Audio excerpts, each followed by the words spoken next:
Choisir une formation aujourd'hui, c'est un vrai casse-tête, non?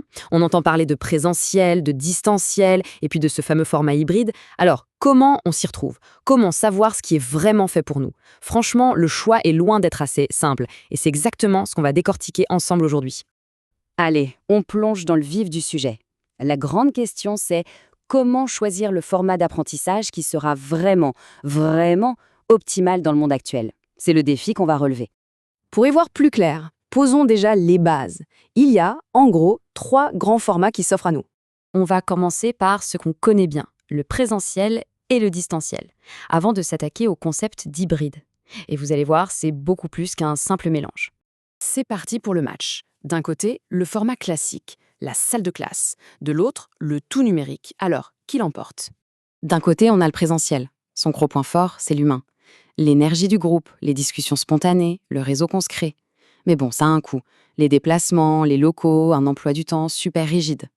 Et de l'autre côté, le distanciel, qui lui nous promet la liberté. On apprend d'où on veut, quand on veut, et souvent pour moins cher. Le revers de la médaille, eh bien, c'est l'isolement, le risque de décrocher, et puis il faut que la technique suive, évidemment. Bon, on le voit bien, ni l'un ni l'autre n'est parfait. Chaque solution a ses avantages, mais aussi de vraies failles.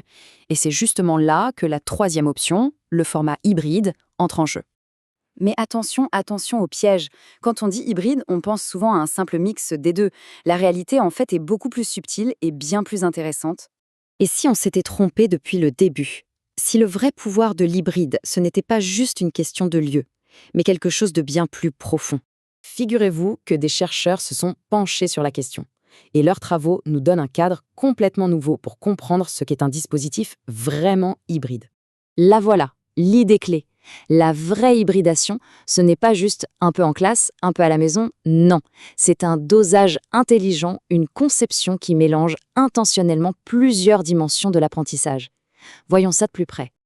Alors, la première dimension, c'est la plus évidente, la dimension spatiale. Là, oui, on alterne entre des activités en salle, le physique, et d'autres en ligne, le virtuel. Classique. Ensuite, il y a la dimension temporelle.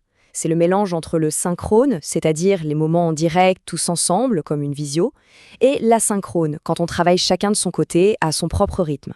Troisième dimension, et elle est cruciale, la pédagogie. On ne se contente pas de varier les lieux et les temps, on varie aussi les méthodes. Un peu de cours magistral, des projets en groupe, des études de cas, bref, on change d'approche pour que ça percute. Et enfin, la dimension sociale.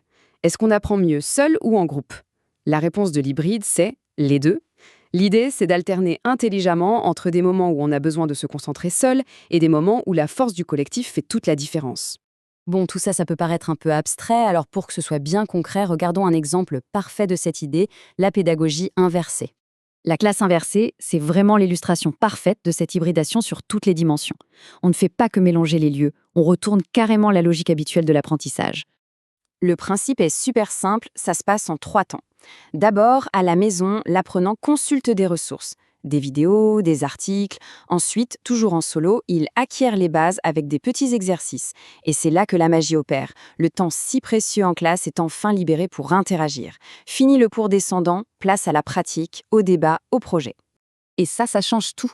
Le rôle de l'enseignant est complètement transformé. On passe de l'expert qui parle en face à face à un guide qui accompagne côte à côte, qui aide à mettre les mains dans le cambouis. Les bénéfices? Ils sont énormes. Les apprenants gagnent en autonomie. Ils arrivent en cours déjà préparés, donc les échanges sont beaucoup plus riches. Le formateur, de son côté, peut enfin offrir un soutien vraiment personnalisé.